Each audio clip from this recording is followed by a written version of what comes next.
And here we are. We're back with the Vacuous Perspective. I'm Val. Did 0 push-ups last week. And I'm joined by Nate. Oh, man, my face is like off-center at the moment. No, you look good. How you doing, Val? You're looking as beautiful as ever. Oh, thank you. You got to work hard. Looking buff, despite 0 push-ups. Oh, no. 0 push-ups, man. 0. How many did you do? I haven't done any push-ups since Friday now, so I finished the 3,139. You finished it? Finished it up. Oh, wow. Deadline? Yeah, within the deadline, yeah. I think it was 24 or 25 days. Wow. It wasn't actually as hard as I thought it was going to be. I thought it was going to be absolutely brutal. Yeah. And the first week was tough, and then it seemed to get easier as you went on. But I did all of them, like pretty much the last 3 weeks, did them all on my knees. And COVID didn't help. But I actually missed them today. I was thinking about it. Wow. So you thought about it, or you felt the need to do it, or something? I reckon I might integrate it into my everyday sort of routine. You're a big fan of this, aren't you? You're a big fan of like trying something. In this case, like trying push-ups is not really a good example, but trying something new, and if you like it, you integrate it. Yeah, is that your thing? That is exactly what I try and do. Do you know what my thing is?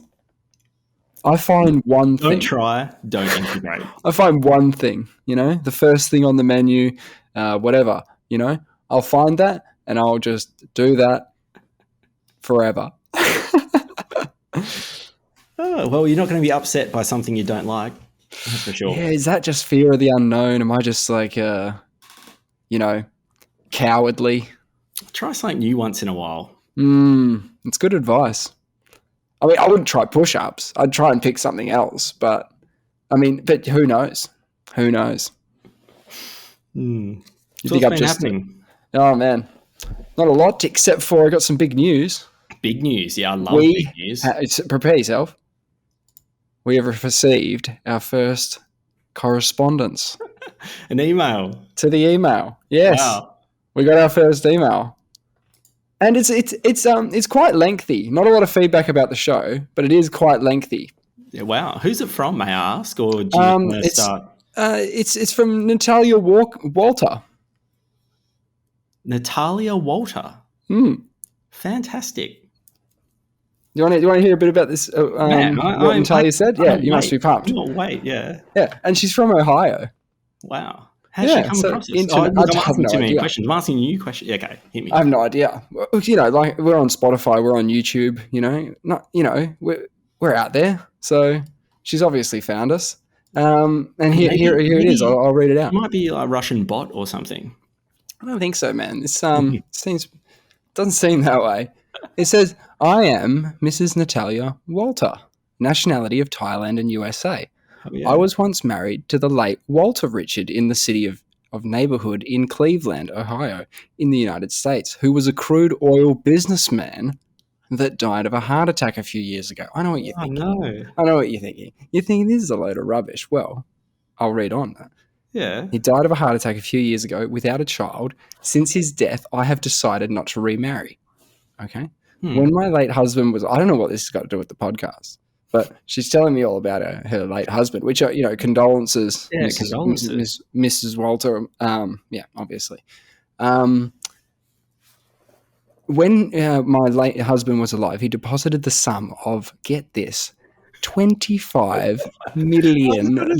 Is this a Nigerian prince scam? Dude, no. Wait, okay. It's nothing like that. Right, it sounds very Nigerian. Dude, this is a lady, whose husband has died, and he died without a child, and she's reaching out to us. Okay, I'll suspend. I'm just giving her the benefit of the doubt, man. I will suspend disbelief. In a HSBC bank in Milan city of Italy, in European continent.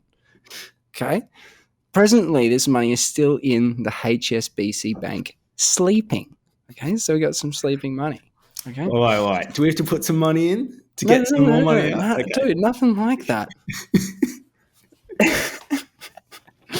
My late husband, Walter Richard, made this money available for exportation of crude oil in Malaysia before his death came. Recently, my doctor told me that he cannot guarantee me of my long living due to my throat cancer disease. So she's got throat cancer she's got as well. Oh, I feel terrible Look, for it. here's the skinny, okay?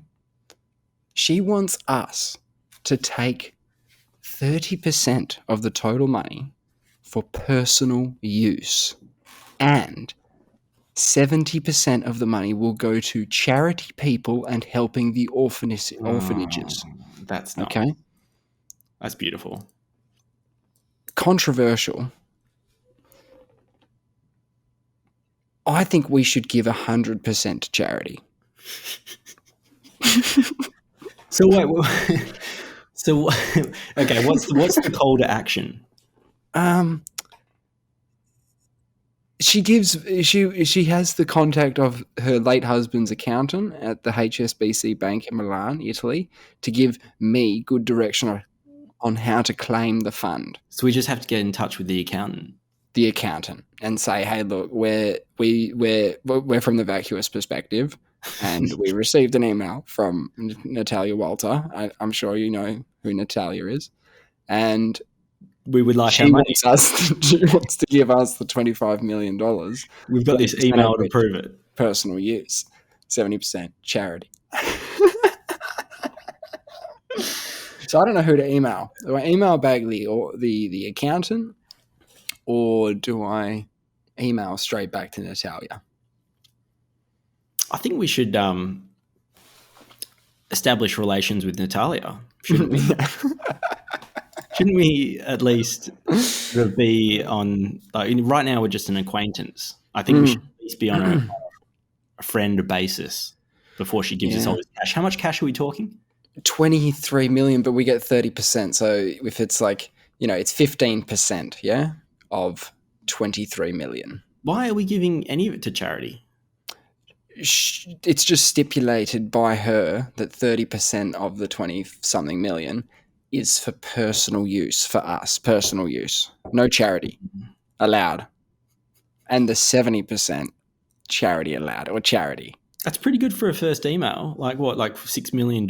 This is quite a that we're running here. Yeah, you're right. It's a ripper.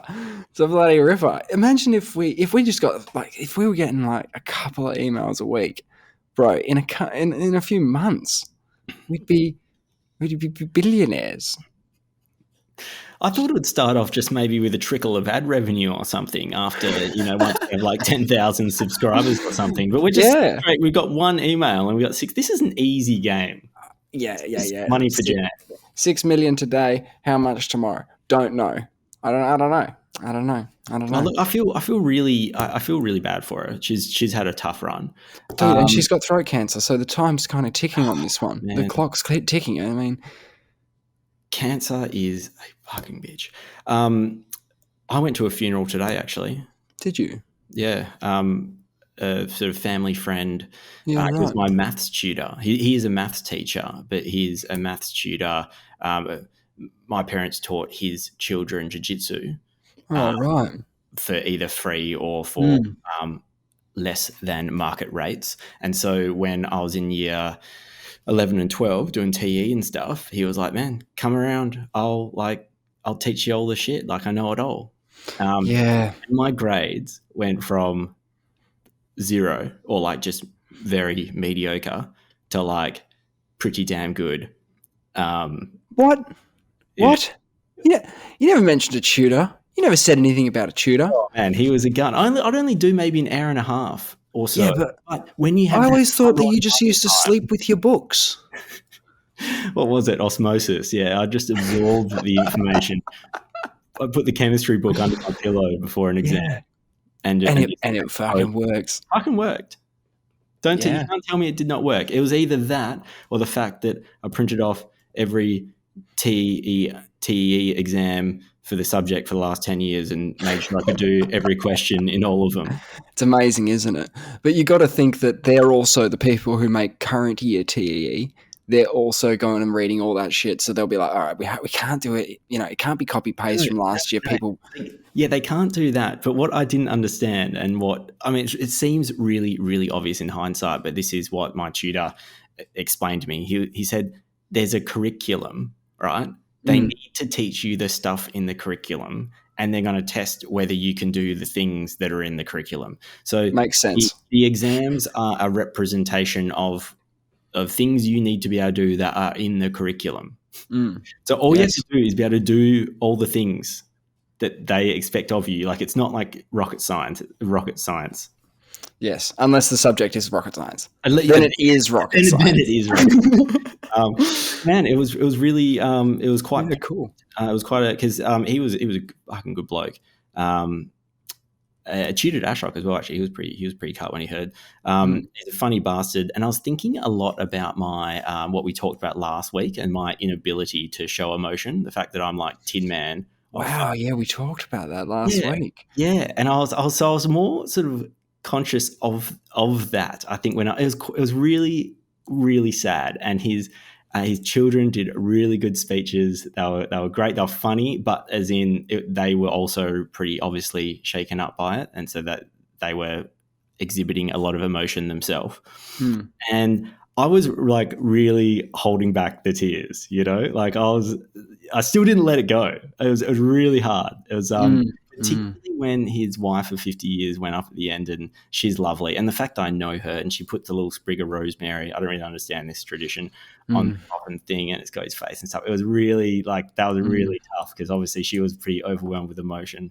But I was thinking about the fact that, I never cried. And it was, you can feel it. I was like, no, I just don't think it's like super appropriate. But I have feelings, so that is the good news.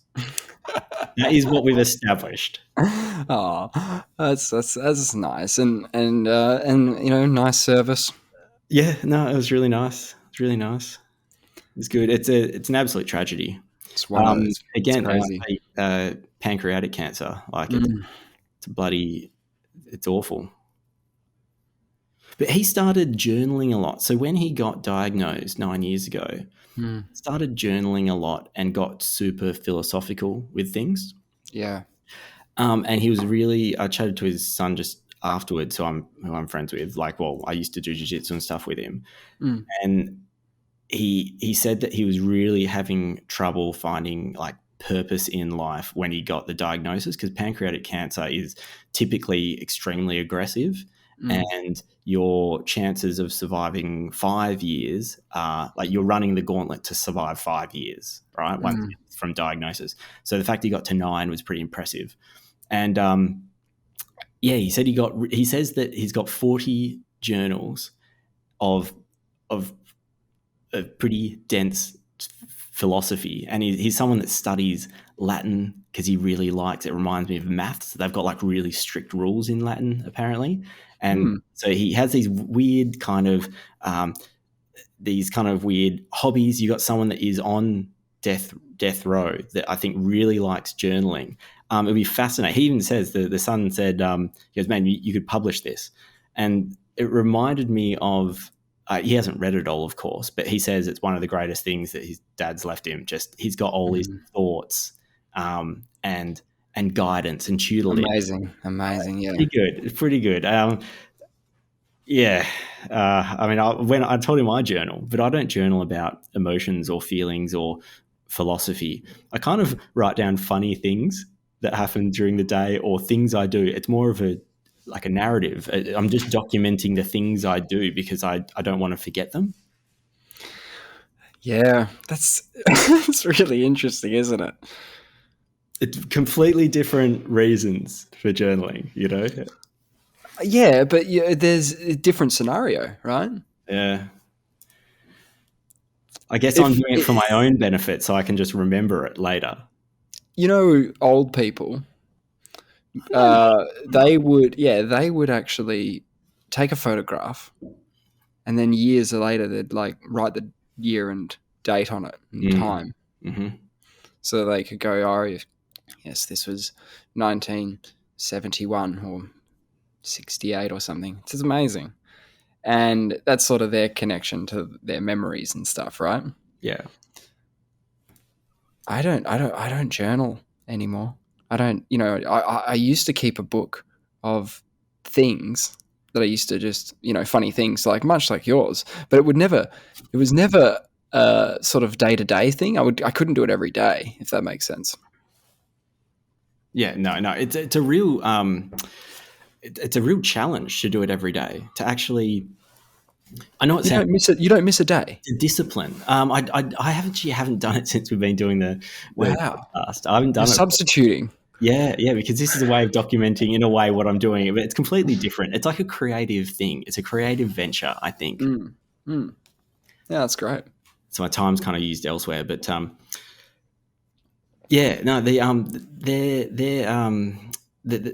public speaking was quite good by the two children. I was pretty impressed, particularly in the circumstances, right?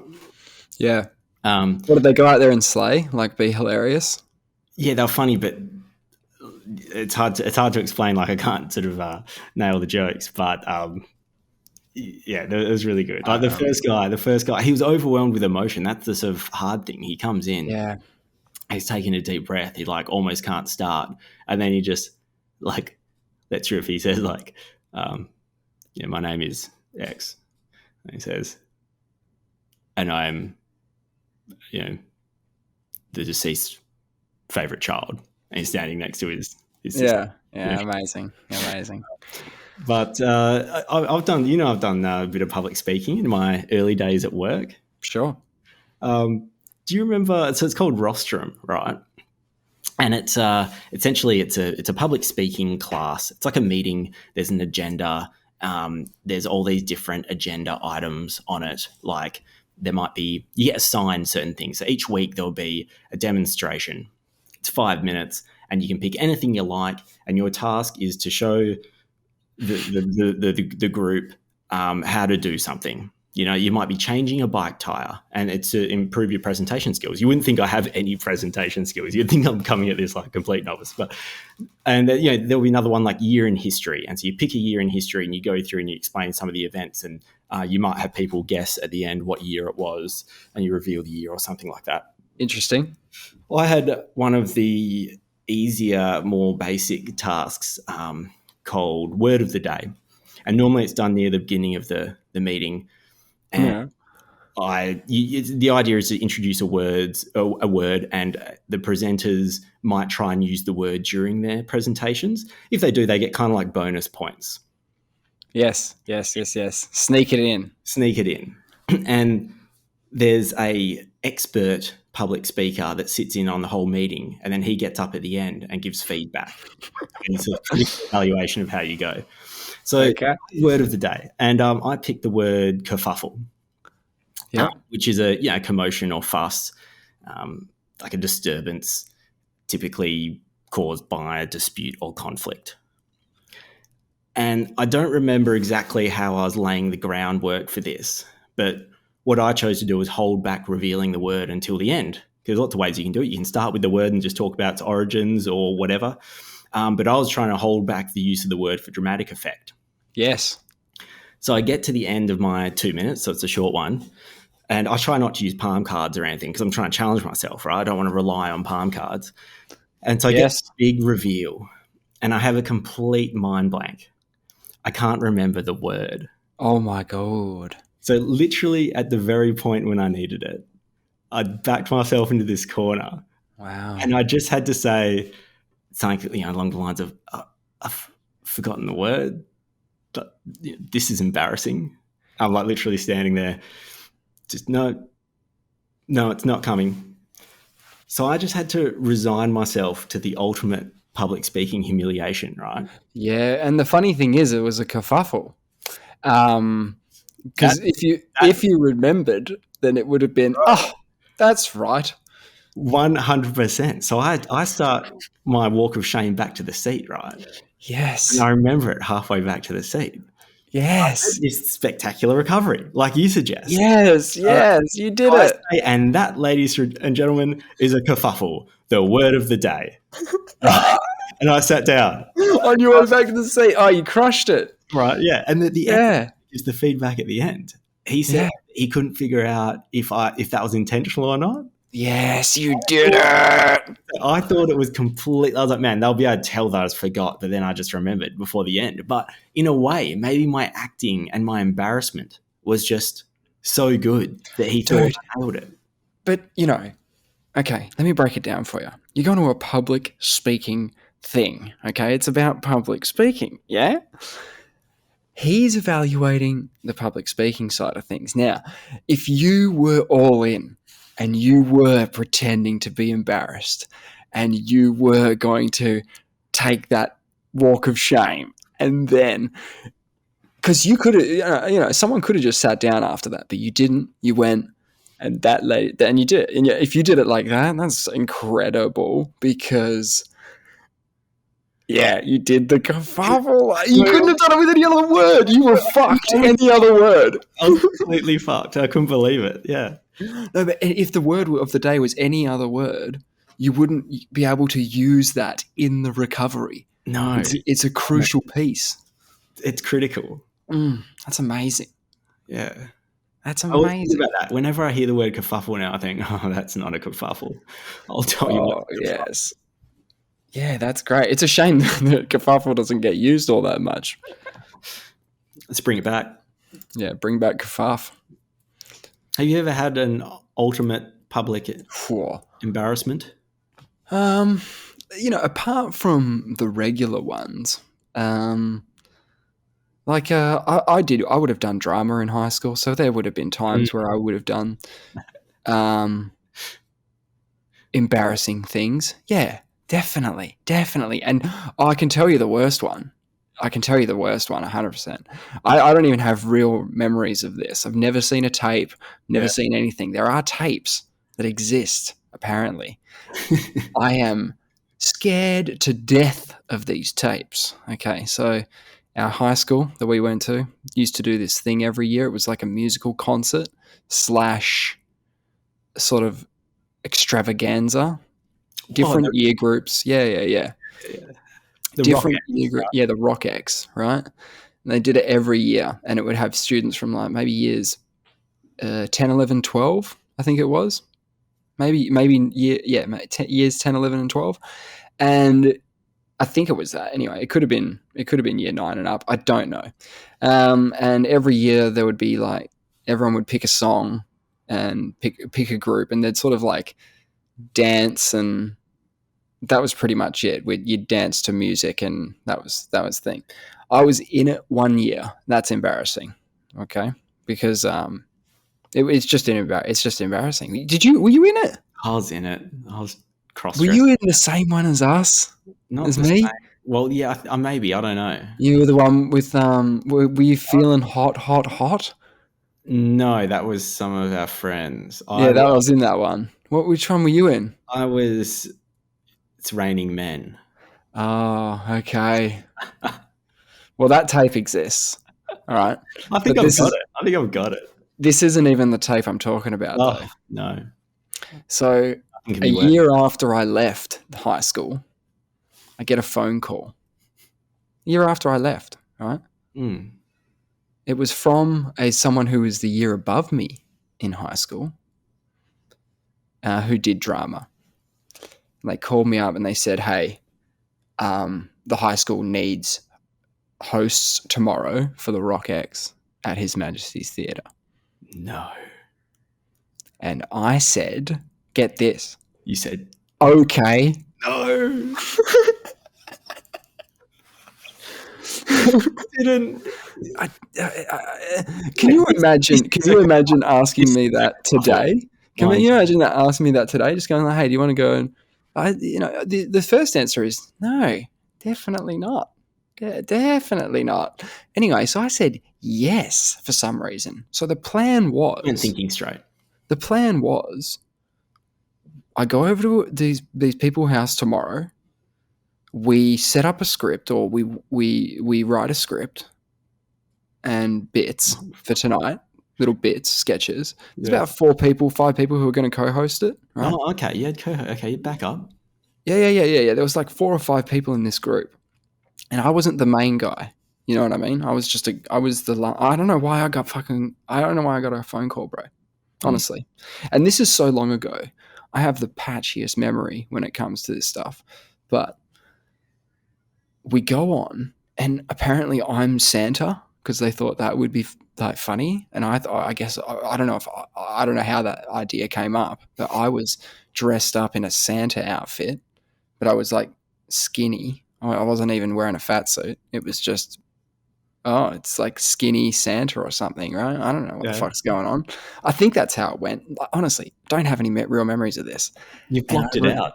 I remember, yeah. I remember I had to introduce the next act because that's the job, right? You go, oh, that wasn't that great. That was these guys. Well done. And the next act is, and you read out all the names of the kids in the act, right? Because that's what the parents are there to see. They're there to see their kid's name get yelled out so they can go, woo! That's the whole point, right? And I couldn't read this name because I just couldn't. I couldn't put the name in my head. I couldn't get it out, right? And so I just made the biggest, like, I just went, sorry, I can't read that. Or I said something like that. And they didn't get to say, woo. Well, they probably did go like, woo. Like, it was probably a little subdued woo. And then maybe during the performance, they gave an actual woo. I don't know because I don't have any memories of this night. It sounds traumatic. It was, man. But like, I don't know if it was traumatic the whole time, but it definitely was after. Just call that like fuffle extravaganza. That was, that's just one that comes to mind. I'm sure I've done it bundles of times. Like, I've stacked it at work a few times in front of some people. That's never fun. You ever stacked it have you stacked it in the office? I don't think so. No stacks? I don't think so. Oh man, you got to stack it sometime. It's great. Just do it at a real bad time. But I remember another time there was someone farted in church when I was like 8 or 9. And I was sitting there with my best friend, and we started giggling. Yeah. And I don't know if it was a fart, but we just started laughing. But we just started laughing, and we couldn't stop laughing. Oh man, that happens, doesn't it? I don't understand that. It used to. It used to happen. It used to happen. But it was giggling. We can't even remember what it was about, I'm sure. But I remember it got real awkward or, just bad. Just embarrassed. Yeah, because you couldn't stop. Yeah, and it just got worse and worse, obviously. Yeah. But that's the worst place to not relive these formative, embarrassing moments that we've had in our childhood. No, and we've got a bright future. We got $23 million of 6 million. We got 6 million. We got a bright future ahead of us. So forget about that shit. No. Cash. I'd do it again. I'd do it all again. Bro, we're going to look back at these videos and think the same thing. So, of course, that's the good news. Of course. All right, you're into galaxy stuff. You're into universe stuff. Love it. You're into multiverse stuff? I can't really get my head around it, but yes. Let's just say we're just talking about movie-style multiverse. Movie-style multiverse. Not real multiverse. You don't have to, apply any real stuff to it. You know what I mean? It's just the comic book multiverse, yeah? Yes, okay. That's what I'm talking about. I'm with you, yeah. Hey, did you ever watch Sliders? I did. Sliders. I'm not an expert, but yes. You know the basic premise of Sliders, though? Yeah. Sliding from dimension to dimension, having a limited amount of time on each dimension, having to jump to slide to the next one in time for the next episode to start. It's a good formula, right? Great formula. And if you remember the first episode, well, I'm sure you do. They see a Tyrannosaurus Rex. They get out of that one, right? Scary, right? They go to another one, and everything seems to be the same, except the traffic lights go red when they're saying go, and the green means stop. Wait, so everything else is the same? Looks pretty much the same. But the traffic light colours are reversed. Traffic light colours are reversed. So the natural warnings in nature of red and green are reversed, right? By extension. So you have a greenback spider. And you have, yeah, exactly. And you have red leaves and pretty, you'd have a complete reversal, right? Because that's why we did them, right? We didn't do them. Yeah. Anyway, it could be in this multiple dimensional thing that's just, that just could be what they did, and that's whatever. It doesn't matter, right?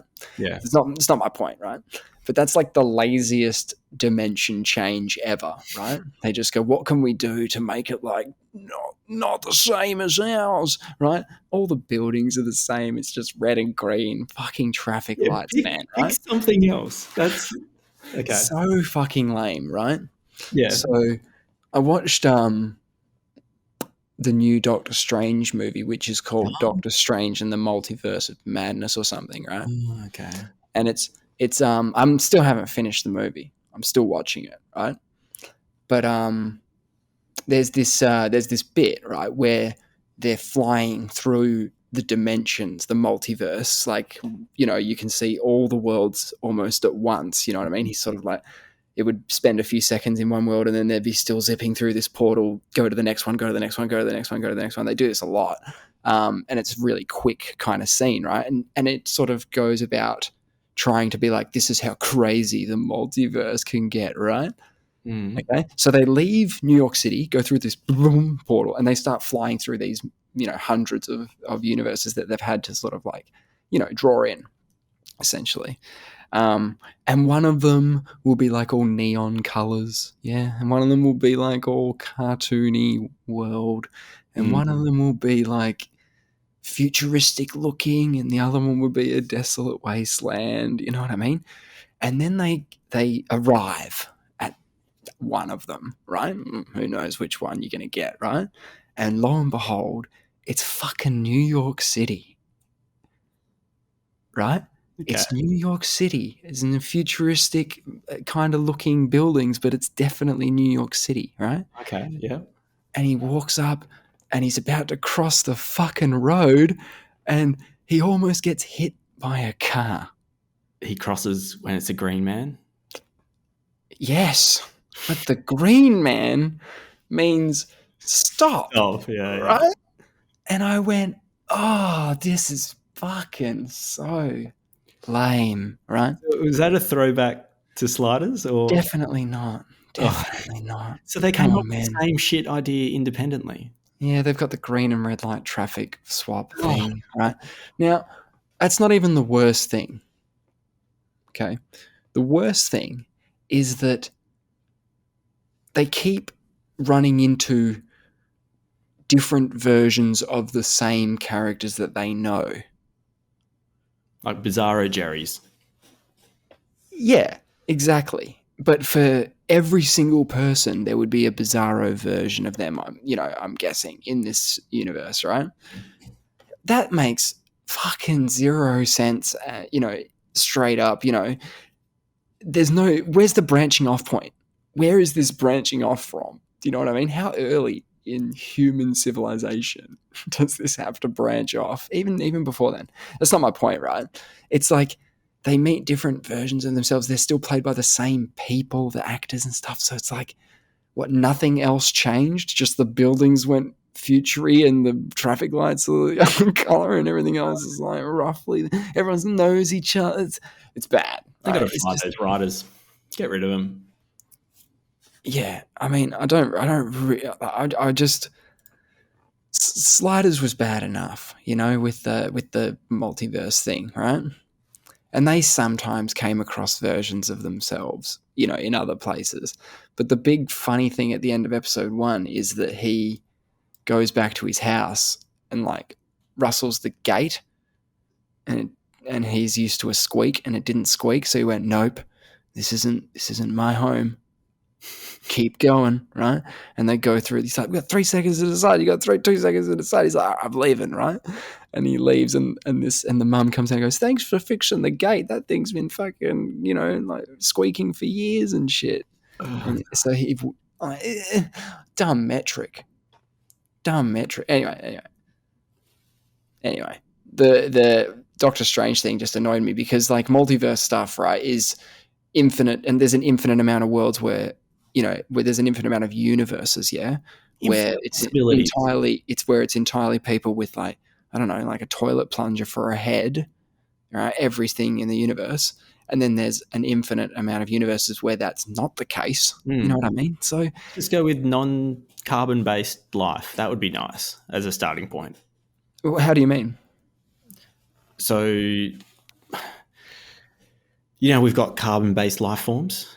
Yeah. I know a few of them. There's apparently a very good reason. I'm coming at this from, a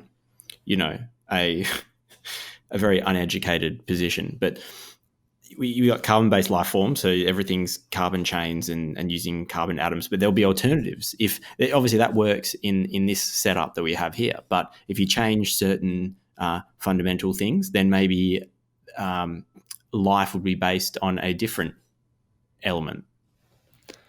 Yeah, okay. Have, like, for example, silicon-based life or life forms. You have something that we're predominantly carbon. Yes. That's just the way it is. But, let's go. How explain that to me, though, because, like, you know how people say you're 80% water, right? Yeah. So and you like to say that the water and stuff is kind of like you as well, right? Yeah. Oh, geez. I don't know. So you're like a water-based life form. I am. If we're 80% water, then in a way. Yeah, but I think they're talking about all the organic compounds and things you build with. You don't build with water. All the organic compounds are carbon-based. Okay. And so you have chains of carbon atoms with things coming off them. And I think it's because carbon has 4 binding. It has 4 electrons in its outer ring of electrons, so it has 4 places to bind with. So, like, the reason diamond is so strong is you have essentially a carbon atom, and then you have it joins to another carbon atom above, and then it's like a little pyramid below with the other 3, so they're all equally spaced. Yeah. And you get like a lattice of them, so they just keep forming outwards into a really strong, it's like the strongest structure you can get of carbon atoms. Yeah, okay. And it takes what time? What it's time, a colossal pressure of pressure and heat to form these sort of structures. But what I find weird is graphite is the same structure, but just doesn't have the carbon atom at the top of it. So you just have the 3 coming off the bottom, like a little pyramid coming off the bottom of it. Like a little tripod. You have a tripod of carbon atoms on the bottom of it. And then it forms like layers because it doesn't have that top carbon atom to like make it a... This is all atomic shit, isn't it? Yeah, like so, graphite is... Yeah, but I get confused about this stuff, man. Yeah, different bonds, yeah. Oh, I get confused about this stuff because isn't there space between atoms? Heaps of space.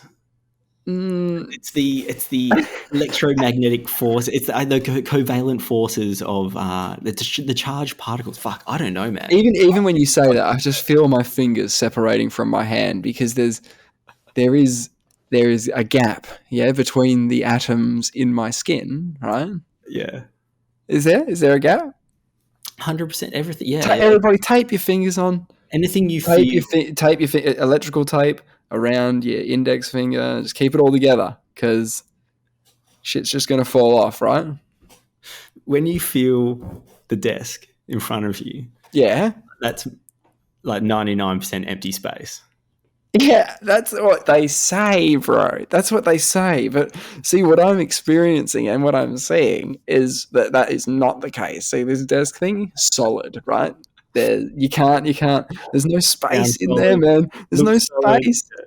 You just can't fit your fat fingers in between. That's all. But how can there be? How much? 90%? What? 99.9%. What does that mean? I don't know. Have you seen the?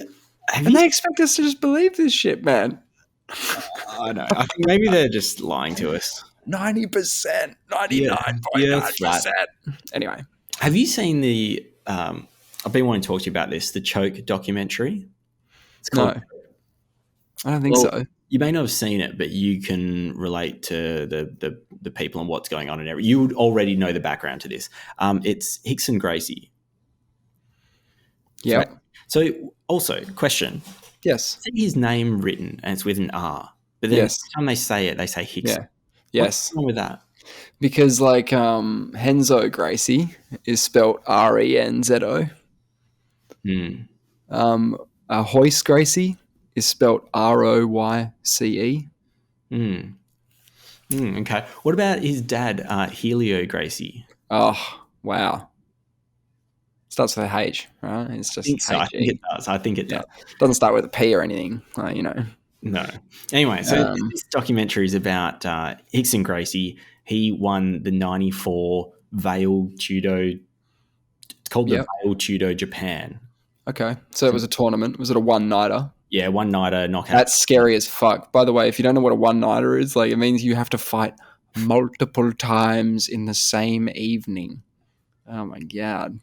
So he won the 94, and then some genius decides to follow him around for the 95 or in the lead up to the 95 comp and get some footage.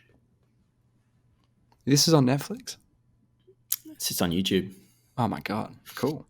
And you would have seen heaps of clips of the fights themselves, but it's really good because the Japanese do some crazy stuff, right? They've got very innovative culture, unique traditions. Love that. It's a dream of mine to go see a fight in Japan because from what I've seen, they're the most respectful MMA crowds. They'll clap everybody, win or loss. They're happy. They're just, I don't know. It just looks like a good time. I used to watch those old dream ones. It was like the Olympics, man. They had 7 hours of fights and tradition and stuff. It's quite amazing. When they started with this in 94, 95, this was not done. Like UFC, so this is when they had the rules. They were trying to figure out the rules. So they have all these people come together from different walks of life, different styles, and they're trying to figure out what kind of gloves they're allowed to use. They didn't even know until a couple of weeks before. And for example, the strikers, they have more the strike-based fighting, hated the gloves. They're like, man, these are like pillows. How am I going to knock someone out? I can't fight with this guy on the ground. So they have their no-go areas. The boxer's not going to the ground with the Brazilian jiu-jitsu fighter, whereas UFC now it's all it's become a bit of a hybrid of you have to be everything, otherwise you get messed up. If you don't have a base in everything, you pretty much get exposed really easily by a style. But the Japanese were so innovative in having this at all, in sort of bringing this together, this melting pot of martial arts. Were there any other big names on there besides Hickson? I didn't recognize any of them in the 95 one. They introduced some of the people, though. They give some background. Sure. It's so Japanese to do this. They do all the weird game shows, and they love having one person at the end that's like the hero. And so, but at the beginning of the documentary, they've got this dude who's just won the 94. So he technically is arguably the most dangerous man in the world. Or at least the people who entered this, insane tournament. But he's wrestling with his 6-year-old son and getting him to do arm bars and all this stuff. And it's so weird, sort of juxtapositioning this young child and this killer. The child doesn't understand the seriousness of his position. He's having a great time. Yeah. Jumping all over him. Yep. It's just weird. The kid doesn't realize that if he wanted to at any moment, that he could just, turn, snap his arm, easy. And seeing a killer training his killer son. I see. Yeah, but I don't know. I've watched a lot of UFC related content. People, they might catch up with their families and stuff, and they're all the same, right? There's Instagram videos of Michael Bisping arriving home from being a commentator at the UFC, would have gone to London or something and then come home. And he walks in the door and his son just goes for a double leg on him, like to try and take him down. And of course they're grappling, now they're fighting. He's got the suit on. He doesn't give a fuck. Like his son's trying to like establish, trying to take him on. And that's just how they bond, what they do. Yeah, but like it's akin to like watching lions fuck with their old man, and the old man's just going like fuck off and getting angry and showing his teeth and stuff, right? Exactly. But it's an interesting dynamic to still be alive in humans. You know what I mean? Yeah, for sure. It's interesting just hearing Hickson Gracie talk about jiu-jitsu and things like that. He says it's he says it's the feel of the body, the weight, the pressure. You have to allow yourself to go into autopilot. Autopilot. Oh, that's scary. Weird, right? They'd call it like a flow state in other things, or exactly. Man, I would be okay if I'm in a imagine if you could achieve a flow state whilst also trying to obliterate someone. Do you know what I mean? That's essentially like, because that's sort of you being one step ahead of your own sort of, your brain's kind of like working, maybe time feels a bit slow because you've dissected it or whatever. You know what I mean? Like they're trying to hurt this person, right? They're trying to, it's great. If I'm going into a fight, go on. Premeditating the fuck out of it. I'm like, okay, I've got two moves probably. I've got my plan A where I'm like, I just, jab and swing a knee or something. That's plan A. And plan B is like, I don't know, some other alternative, right? Yeah, I'm going to generate some plans. And I'm not just going in there going like, I'm just going to, go into autopilot and just see what the guy gives me, like, because he says you can't anticipate the movement. You have to be completely reactive. Yeah, that's so crazy. But you see, when jiu-jitsu came to MMA, it was so dominant that the whole point of the UFC and all the other ones was to be like, okay, which one is the best? Like which style of fighting is the best? And jiu-jitsu won, so much that everyone had to have jiu-jitsu. Do you know what I mean? Yeah. They talk about Antonio Nogueira, heavyweight, black belt, Brazilian jiu-jitsu. And they talk about if you teach someone who's like a heavyweight how to do jiu-jitsu, it's like giving a shark wings or something. It's like not very smart to give this apex predator the ability to take to the skies, and you know what I mean? It's the same thing. Yeah. I was trying to look up then if Hoist was, because someone got passed over, so Hoist could go to the first UFC. There was one of the brothers said, I'll go, and he was the big heavyweight. Oh, okay. And then they said, no, we're sending Hoist because we want to prove a point that like this will beat anything. You don't need to be big. So he went out there. Was he regarded as the best, Gracie? Maybe by his dad. Maybe, I don't know. Yeah, Hickson's training partner was saying that his mind's so good, he just takes what you give him. So he just waits. He's like a snake. Like you move and he moves, and he says he has to be right at the balance point so he can go either way with everything. So he gets right in the zone, and it doesn't really matter what you do. He's just gonna counter it. Everything you do is gonna counter. Yeah. There's a move for every move. You know what I mean? It's like he did this, I have to do this. You know what I mean? Did people know what they were doing, or was he just wrapping them up? People didn't really know. So was he finishing quickly? Was he just going in there, shooting for a double leg, or just take him down and just immediately try and sub him? Was that the whole play? Kind of. Like there was this one guy called Todd Hayes. He was this white guy from southern US, and he claimed to have a lot of ground fighting, but not jiu-jitsu, probably more like wrestling. Yeah. He was pretty cavalier. He had a really mad stand-up ground game and a really stand-up striking game and a good clinch and things like that. But his story is, so the show did focus on him a little bit.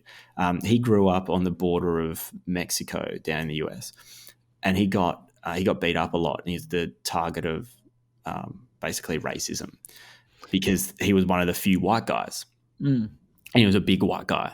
So people just wanted to beat him up and say they beat up the big white guy. And so he used to run and hide all the way home from school. He had his little path and his little hidey spots. And eventually he decided that he would rather tap and lose in a fight than continue to hide. And so he reckons, as a conservative estimate, he was saying that he's been in 75 to 100 street fights. It gets crazy when they start talking about how many street fights they've been in. I know, right? It's just the scariest thing in the world. He said that down at their, I don't know, like local bar, I think it was, like the town bar, they had this parking lot where they could close up the front gates so the police couldn't get in. And so if you have a problem with someone, you just take them to the parking lot, and that's where it goes down. That is like ludicrous, right? You know what's crazy is if someone says, "Hey man, do you have a problem with that?" and you do, that means that you then have to fight. I didn't know the rules, right? If you that's how you settle conflict. Is it? Yeah. Okay. Resolution procedure. Yeah. Knock some brain cells out. That Todd guy had the most delusional coach, though. He's obviously thought a lot of himself. He's going on about, I can't do an American accent. He's like, they'll have to beat him and me. He'll be fighting because he'll be fighting with his body, but with my brain. Oh, wow. With your brain. Oh, same man, thing, he's so full of himself. We were present when Holly Holm kicked Ronda Rousey in the head. We were there for that. We were. That's regarded as one of the upsets of UFC of all time. Yeah. And it was 50. It's still a record for attendance. It was something 51,000 people or something in a stadium, and she got told by her coach, Edmund Targaryen, something or other. He told her that she can stand and trade punches and kicks with a kickboxer, Holly Holm, who's had hundreds of kickboxing fights or something, and she believed him. And I always say that, like, if Ronda Rousey submitted Holly Holm that day by armbar, right, she'd be still the champ today, because the second she changed her game plan from I'm going to just go and armbar every person I come across early and leave, she goes, no, I'll stand and trade punches. So could she just not get in? Like, was she trading punches? Was that her game plan, or did it just look like that? Like, how do you judo someone? You just like sort of get your hip in there and flip them over. Like, how do you get in? Like, it depends. Like, if I was doing it, it'd be very difficult.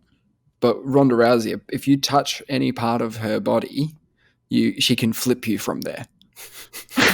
whatever you do, she'll have a move where she'll be able to flip you onto the ground and hurt you. But then how'd she get the armbar? She just takes it, man. She did her whole career, man. She submitted people by armbar. That's not a judo thing, is it? So that's like an armbar is a Brazilian jiu-jitsu move, isn't it? Yeah. So does she have any other Brazilian jiu-jitsu skills? Like, why is she so good at isolating the arm? I think it just plays well from her judo game. So once they're on the ground, what can I do? Well, once they hit the deck, they're going to be a little bit hit. That'll hurt a little bit. And then she might have the best submission to attempt from there might be just grab the arm. It might be just the easiest one from there. And that's where she constantly put people. She just hip throw them onto their backs and then take their arm. She never did a triangle choke or anything like that.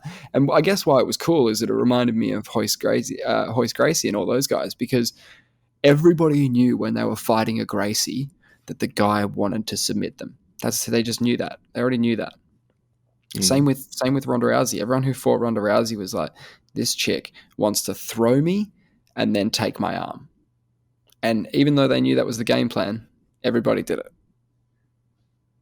Everybody got slapped. Everyone got slapped. But we were there for that. That's pretty wild. Yeah, that was loud. There was this shoot fighter that fought Hickson Gracie that had never lost before. And wow. So he came in. I don't know what his record was exactly, but I think he had quite a lot of wins. But I think only in shoot fighting. He'd lost in the first round. And he had this like massive psychological break because he'd lost his streak. You know, it's a bit like what happened to Ronda. Yeah, it's tough. That'd be really tough. But what the funniest thing was that Todd guy couldn't go through. So Todd Hayes won his first fight, but couldn't go through to fight Hickson Gracie because he had a bunged up shoulder from the first fight. So what they had to do is the two losers from that side of the draw got to fight off against each other to see who would go on to fight. How do these get sanctioned? They're just like, you guys want to fight each other or not? Like, and they're like, yeah, I guess we'll fight each other again. They're like, right, cool, get in, quick. This dude who's just lost and had this psychological break for losing his record had to butter up again. 15 minutes. Right? He won. Yeah, of course he did. He needed that. He needed that. But then he had to fight Hickson Gracie like 5 minutes later. I think he stayed in the ring. And how'd he go? He lost. He got backpacked by. Yeah. But after that, he says he was really humbled by the whole thing, and he says he's going to go study Gracie Jiu-Jitsu. Very cool. He just threw away shoot fighting. He saw the light. Yeah, that was his last fight. You're right. You're exactly right. I just had a look at his record. Gracie was saying even before the last fight, because he got through to fight some guy who was completely banged up and weighed about 40 kilograms or something. I think he was already thinking about the win, but he was saying he goes, man, after this I'm done with this trophy bullshit. Like he wants a big belt because everyone was getting a big belt. He's like really upset that he was going to only win a trophy. That's great. Well, the Gracies do this thing. It sort of relates to what we were talking about a couple of weeks ago. He doesn't have sex for 2 weeks before a fight. That's just the Gracie way. Yeah. Didn't Tyson say that's a load of rubbish? Did he? Yeah. Oh, well, he was. But Hickson made a good point. He said that while horses are racing, they're while horses are racing. So only stud them. You only let them have sex at the end of the racing career because he thinks it takes away some of their vital energy. That's so crazy. That's a good point with the horses though, right? They just don't let them have any fun. That's fucking weird. You'll never get this. You'll never get this sort of thing. Like when you retire and you're a champion, yeah. When you're a champion, maybe. When you're a champion, what are you now? Fucking shit. What I like Hickson the most though is he does all. He's right into all the breath work and stuff. Yeah. You should see his stomach move. He has wild control. Yeah. It is incredible. It's I think that scene's pretty famous from the movie. I've heard people. Do we need it? Well, he talks about he gets in this. I love his accent because it's sort of brokenish English. He describes the way he describes it. He says he gets in some really powerful meditative states from the breathing. Yeah. I'm like, hell yeah, like fuck yeah, talk to me. Like I'm like, oh yeah, okay. That's cool. And he's into the cold water thing as well. So he does of course, like an ice bath. He's sitting in this incredibly cold, freezing mountain stream in Japan before that sort of 95 tournament. And the way he describes it is like, he says he gets so much energy from the water, and he connects all this stuff like connecting something special inside, and It's beyond pain, and he goes beyond the pain and anxiety and just surrenders to it. The problem is, right, with the cold water, you know it's good for muscle reparation. It's good for It's good for it might be good for the body after a big workout or whatever, right? All good. If Tom Cruise was doing the exact same thing, right, as what you just described, right? If he was like at the waterfall and then the water, and he's like, yeah, this water. How did you explain it before about the cold water? What did it do to him? Oh, well, he goes all numb and he feels something very special inside. He's connected. Yeah, okay, he's connecting. Yeah. So if Tom Cruise was under a waterfall going, yeah, I'm just connecting with the water because, I want my acting to be good today and, I'm really excited to go act because he's getting ready to fight, right, in Japan. He would have been doing that as a way of getting into a mindset, right? Yeah. I get mindset, but I think if you take it anywhere other than fighting, it's weird. Oh, man, but I do cold showers. We've talked about this. Yeah, that was one of the things you decided to try and kept it. Have you kept it? I do it actually every second night before I go to bed. I might do it tonight. I think I did last night. But on that though, that the idea is it trains your vascular system and it stimulates your blood vessels. So on your skin, which is your biggest organ in your body. Yeah, and you're donating that one, are you? The skin's not part of the donation. I'm not interested in that one. But you got these like millions of tiny muscles, right? That you don't work ordinarily because we just we live in these controlled environments. I love it. We never stress our body like this, right? Right. So the idea is the cold stresses those muscles and forces them to work. Yes. So your heart doesn't have to beat, so you become more efficient at circulating blood. Yeah. Heart doesn't have to beat so hard, less stress. Yeah, I know, but you're saying that you'll have less stress long term by causing some short term stress, right? Yes. Give some short term stress, stimulate the stressing areas, make sure that they're getting a little bit, but not too much, in a controlled way, right? Yes. Whereas I'm cold. It's cold. I want warmth. I don't want this. I don't want to have the temporary stress or the long-term stress. But that's training the mind. The thing about staying in the cold shower, the thing you got to remember is you can't hurt yourself in a cold shower. Wow. You can quote that. Write that down, everybody. So it's a battle with the mind because you're telling what happens when you get in a cold shower is you go, hey, body, I'm telling you who's in charge here. I'm in charge. My mind's in charge. You do what I say. I get in there, right? And you're separating your mind from your skin, which is a part of you, and you're going, rah, I hate you in particular, skin. I want you to feel cold. No, but this is the thing. This is like the crazy thing. When you get out of the shower, so if you do a 2-minute cold shower, but I've sort of worked up to that. That's not even hard, but as in I find it hard, but some people would think that's easy. I don't know. This is in the middle of winter, so it's not exactly, I don't use heating or anything in my house. So when you get out of a cold shower, you'll never move slower for your towel than you ever have in your life. You are so fucking comfortable and relaxed when you turn that shower off. Everything feels warm, for starters. When I get out of a shower in the morning, I'm like, it's freezing. Yeah, you're right. Patting myself and stuff. When I get out of a cold shower, I'm like, woo! I feel amazing, and I'm hell slow to put on clothes and stuff because everything feels warm. You feel amazing. This is just as a result of the temporary stress that you put. Your brain's like, hey man, we could have just continued to be warm, but that's okay. Like, don't worry about it. You can't do it because you don't get you're not getting the stimulation of the blood vessels. And what you've done is you've reversed it.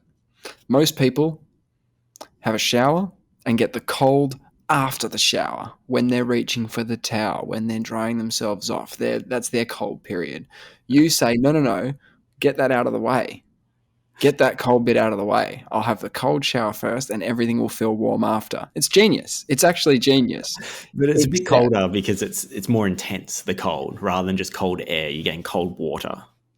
Well, no, but it's cold air going on a water body. So it has that cooling effect because there's still water droplets on you. True. But it's not as, well... look, your trauma, my trauma, everybody's, we got a bit of trauma. It's all, Some people swear by cold showers. Who's that female British politician that had cold showers back in the day? Like, who's the most famous female politician? Margaret Thatcher. Yeah, she's the PM. She was the PM. Yeah. Oh, PM, sorry. She's still, and that's probably just one weird example. But she probably just needed to wake up, man. She's got training your mind. That's part of it, I think, is a mental thing where it doesn't feel bad. It's like you feel amazing afterwards. You just have to know, you have to sort of build yourself up to it to know that you will feel, it's hard that first moment when the cold hits and you're like, and you do a deep breath. Of course. But your blood vessels, do you know they stretch over 100 kilometers? Okay. Yeah, I've heard about that. Sorry, 100,000 kilometers. So hang on.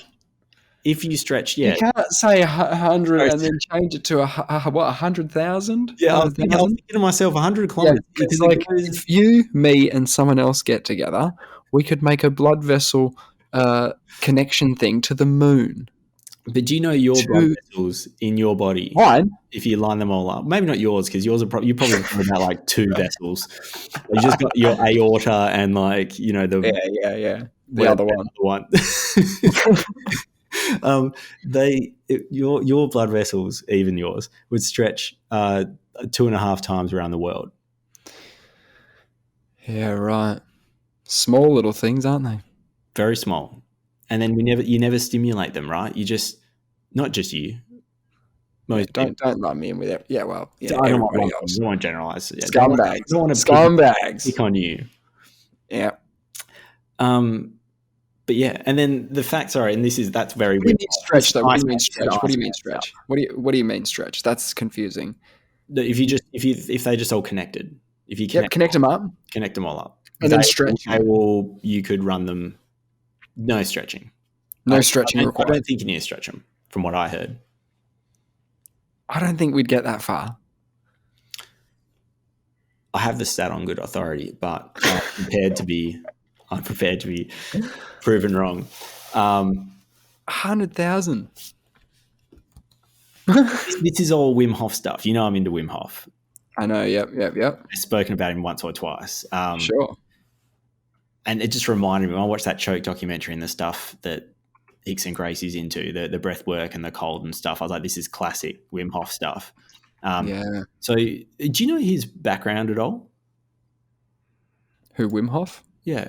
Not really.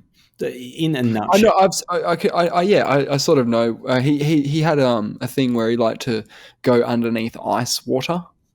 Pretty much. But the reason, I think what's important to know is why he got into this and why he wants to help people overcome negative emotion and things like that. His first wife suicided from depression, jumped from 8 stories. He had 4 kids with her.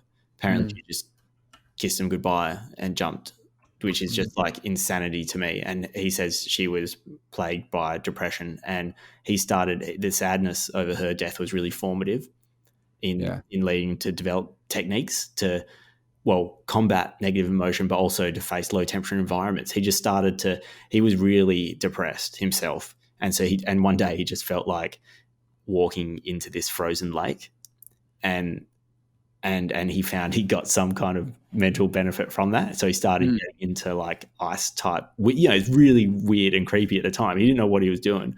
And so then he generated from this, he got 26 world records for swimming under ice, the longest distance, and, climbed bloody Mount Everest in shorts and thongs and stuff like that. Wearing nothing but shorts and shoes, but aborted the attempt due to a recurring foot injury. He managed to climb to the base camp, which is still fucking crazy. Yeah, okay. Oh, base camp. So that's not as impressive. But anyway, it was a world record at the time. I think people have beaten most of his world records, but longest time in direct full body contact with ice was his big thing. Yes. So I can see a picture of him immersed in an ice bath, and was it a record because people weren't doing it, or well, I think he had that record like 16 times, so he had to keep for it. But I don't think he still has it. But his whole premise, I had this little app for a while just to get into it because I was interested in some of those things. Is the Wim Hof method. There's it's 3 pillars: cold therapy, breathing, and meditation. Yep. But the only thing I just want to talk about briefly, because we've covered the cold, I'm not going to get into meditation. That's tried and proven over, hundreds of thousands of years and billions of people. I'm going to say meditation has benefits, despite the fact that most people don't do that kind of stuff now. Yeah. Yep. I agree. It probably is. I can see how it would be very good. It's just I don't know why that works, but it does. But the breathwork one I found really fascinating because I didn't really understand what was going on with this. And I think I remember logging on to like League of Legends once with you, and I was like, man, I'm really into breathing. Like a couple years ago, and I think you found it funny because you're like, because it's an odd hobby, breathing. Because but once George Carlin's got a bit like once you get a magazine, like once a magazine, then it's a hobby, and he goes through a bunch of hobbies, and then he goes, walking. There's a magazine for walking, and he goes, oh, here's an interesting article that says to put one foot in front of the other, kind of thing. But yeah. So you were talking to me. You said you're starting to get into it. You're starting to get into some breathing, and I was a bit worried because I was thinking, oh my god, hasn't he been breathing up until this point? Oh my god, I should tell him. And then I was out of breath. In a nutshell, I want to tell you why he does it. Like I think I've looked into it a bit more, and this is the theory behind it, right? Essentially what you're doing is you're breathing in about 50 times through your nose, quite deep, and then just letting it all come out. By itself. So, because when you breathe in, it naturally just kind of deflates because you've breathed in so much. You do that about 50 times, and then you breathe out your last breath, all the air, and then you hold for about like a minute and a half for the first round, and then you sort of build up, and you can actually find if you do 3 or 4 or 5 rounds, by the 5th round, you're holding your breath for 3 minutes. No way. You could do it. You could do it. You could make your way to that. Keep talking about it. I'm going to hold my breath. All right? You wouldn't, man. I'd hold my breath for about 15 seconds if I didn't do the breathing beforehand, because what the breathing does is you're blowing off carbon dioxide. That's the main thing. You're expelling all the carbon dioxide because that's the thing that triggers you to breathe. It's the buildup of CO2 that triggers you to breathe, not the lack of oxygen. You need the oxygen to live. But what is triggering you to breathe is CO2 buildup, where your body really goes like, oh, I need to get this out. I need to breathe. That's why you start yawning and things like that, really suck in oxygen and expel the CO2. But when you're doing that deep breathing for 50 breaths, you're hyper-oxygenating your system. You're getting heaps of oxygen in. And so what happens is you do the 50 breaths and then you breathe it all out. You don't need to breathe because you've hyperoxygenated. You've taken in all this oxygen and you've blown off all this CO2. And so you're fine. Your body is fine for that period of time. But because you are not breathing. So the thing about breath is interesting, right? Because you've got, your brain has you have your more reptilian brain, which is your more like unconscious, instinctive type processes like sex, eat, sleep, that kind of shit. And then you run, perhaps. All instinctive stuff. And then you have this more, this managerial type brain. Yeah, I think it's your prefrontal cortex that sort of sits, it's the one at the front of your head, that's like your manager. That's like the executive. That's the thing that can see into the future. That's one reason why humans are so successful. We can actually think about tomorrow, not like Lovingham who can't. And we make these. we can do we can make these decisions because we've got this like executive managerial real smart thing that can override your urge to just procreate and eat. Yes. So what happens, right, is your managerial part can tell yourself, okay, breathe all the oxygen out. You don't need to breathe because you're fine. You've got heaps of oxygen. And check the oxygen levels. How's the oxygen levels? Yeah, good. All right, fine, good. Everything's good. Exactly. But your reptilian brain goes, I need to fucking breathe. We're not breathing. We're not breathing. Yeah. It starts panicking because it's like, we need to get this guy breathing. I'm not used to not breathe. That's like the unconscious process that you normally go through. That part of your brain you don't have to think about breathing, right? It just happens. That's unconscious process. But so what happens is your body starts fucking dropping heaps of adrenaline.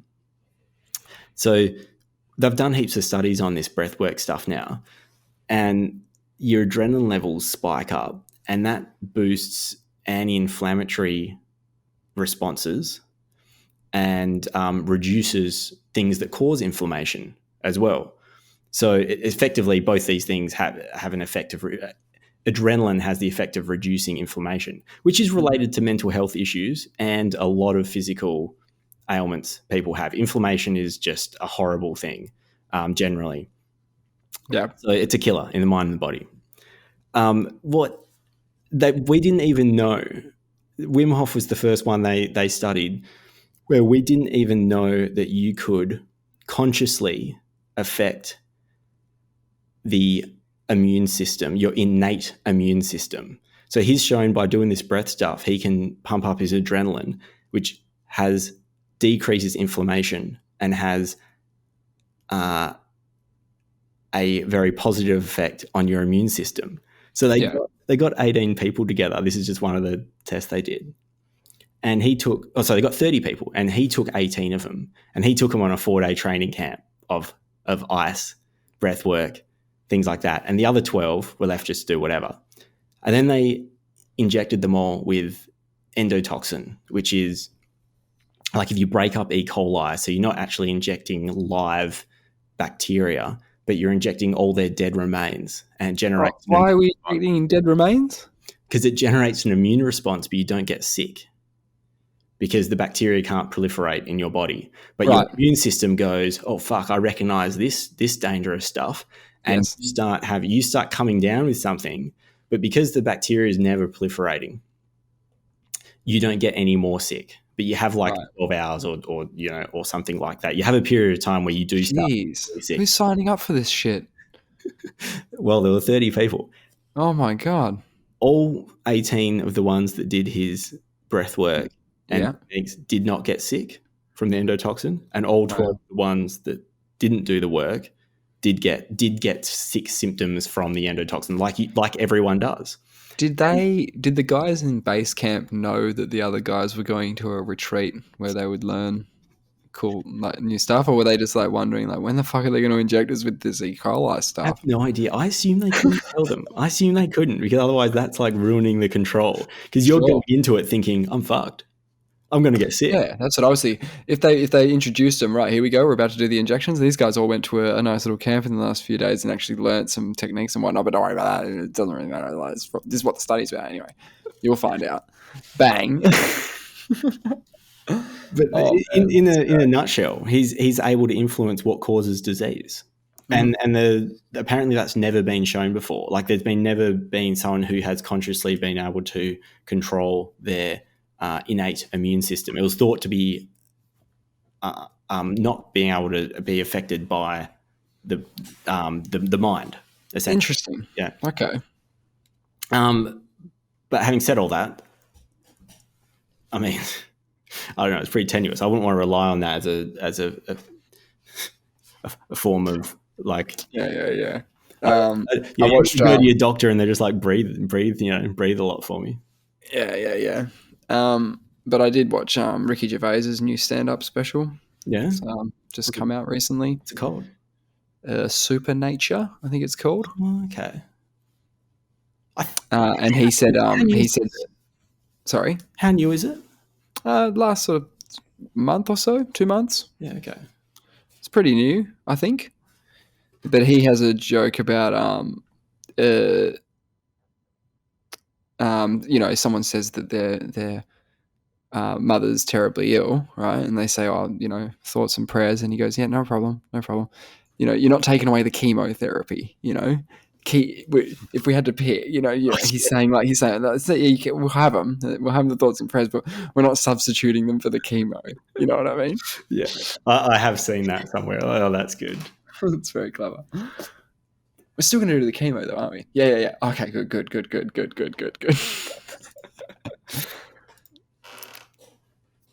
Yeah, last week, very quickly, we were talking about putting normal representatives in with the Olympians. So we had some point of reference, right? Yeah. I thought about it during the week. That's exactly what Eric the Eel was in the Olympics, the swimmer from. Let me find it. Eric. Yeah. Equatorial Guinea. Yeah. Yeah, I remember this one. This was part of. It was in the 2000 Olympics. Yeah. Isn't there some kind of qualification? Yeah. I guess he was qualified to represent Equatorial Guinea. Don't they not have a swimming pool? Yeah. Well, I'm sure they do. Yeah. It's a really good piece of media. Is Roy and HG talking about it? It's really good. Oh, really? Yeah. Okay. Yeah, because they commentate the race. It was a qualifier or something, and there was 5 guys in it, and then 3 guys false start, get DQ'd. No, all of them get DQ'd. Every single person in the qualifying heat gets DQ'd except for Eric. Wait, so did he win? He swam alone. No, it was a qualifier. He still had to record a good time. He didn't get into the next round. So swimming, they'll do like 8 qualifiers or something, right? Yeah, you're right. And it would be faster speed. It's a 100-meter freestyle on 19 September, in the unprecedentedly slow time of 1:52.72. Yeah. This was the slowest time in Olympic history by far by Musambani. Eric Musambani. Yeah, trouble finishing the race, but he won his heat after both his competitors were disqualified due to false starts. Yeah, that's true. Yeah, they jumped off the block early. So he had to do it alone as well. He had to swim in this pool alone. And he starts out and he's just thrashing. He's going real hard, real early, and he gets tired. So he has to do he does a tumble turn at the end. He comes back. He has to do his tumble. Yeah, it's great. Roy and HG, I do a really funny bit on it. But that's because, the dream. I'm going to watch that. I'm going to watch that. It's amazing. Sorry, that just popped in. I just wanted to mention that's exactly what I want to see in the Olympics. No, not too long ago, we talked about Will Smith. Yeah. We talked about how Will Smith's path to redemption was to tell the truth. Has he apologized about what happened? Has he told the truth? Has he taken I think he did have something recently where he said, hey, my career's over and stuff. I don't know. That was the headline to grab me to go and read it, but I didn't even read it. I'm not talking about Will Smith really, but I'm just talking about the truth. You know what I mean? How he had to say it has to come from his mouth that the reason he was upset was because he thought Chris Rock was going to say something awful about his wife and another man and whatnot, right? In your view, yes. In my view, that's the path to redemption, is to tell the whole truth. Well, in the spirit of that, I need to do something similar with the truth. Okay? Yeah. Okay. I broke my shower head a couple of months ago. Were you having a cold shower and you just couldn't? No, it just kept getting looser and looser over time, and it just eventually it just gave in. All right, it's just the top of the shower head. It's gone. Okay. It's not working properly. It's not very nice to have a shower in there. You'd probably love it. What have you done? Well, I broke my shower head a couple of months ago, and since then I've got another bathroom, right? So I've just been using the other bathroom. Yeah. Since then, because I'm not gonna. It doesn't matter. Fix it. I've got a perfectly good one over there. Doesn't matter. And okay, so my bathroom at the moment, it's a little bit messy, right? There's just shit hanging around, not actual shit, but just empty cans and crap, on the counter. Pick them up, you pig. I should pick them up. That's what normal people would do. That's what I should do, right? But I didn't, right? My dad came over on Sunday. All right, he brought bread that my mum bakes. Oh, He brought me bread. Yep. He brought me crumb steak. Mm. He brought me mandarins to rot and an apple to eat. Okay? Just lovely things, right? Mm. He also brought a new shower head and a spanner. Oh. Now, I lied. What'd you lie about? I lied to my old man. I feel bad about it. You told him that you did it? Or you'd already fixed it? Told him I already fixed it. Oh, man. He went, and the shower head. Are you what? insane? What? You've got all the things. I know. So, wait. So here's what happened. Here's what happened. He said, I'm going to fix the shower head. I said, already fixed it. He said, oh, really? Oh, okay. No worries. So he stayed for a while. We hung out for a bit. And then he went, okay, well, I'm going to go now. And he left. And obviously he left with the spanner and the shower head, right? Mm. Now, what would have happened then? This is exactly what would have happened. I don't know this, but this is exactly what would have happened. Dad's going to go home. Mum's going to see him with the spanner and the shower head. She's going to say, what happened? Dad's going to say, he said he fixed it already. Mum's going to say, bullshit. He did not. Yeah, but that's bullshit. And so she's going to know. He probably knows. They are smart people, you know? I think they know now. Well, you know, it's out there, but look, I feel bad about it. And, you know, I can't tell Will Smith that he has to be honest. Like, and I guess the whole truth is that I think that the broken shower head was an easier thing to deal with than having my dad see the cans of Coke or whatever on my on my bathroom bench. That outcome, I didn't want to do that. So I opted for lying to the man who gave me life and then a life. You know, how dare, you know, anyway. Oh, man. Can I come over to the UFC on Sunday? Yeah, let's do it. Can I bring a shower head and a spanner? Oh, no. Everyone comes to your house with a shower head and a spanner from now on? No, there is a deadline for this because, you know, I'm going away soon, right? So there's the deadline. It has to be fixed before then. Otherwise, the jig is up anyway, even if they don't see this episode. Going to Melbourne next month. Nice. Very nice. Yeah, little tour. Yeah. Good stuff, man. A very good man.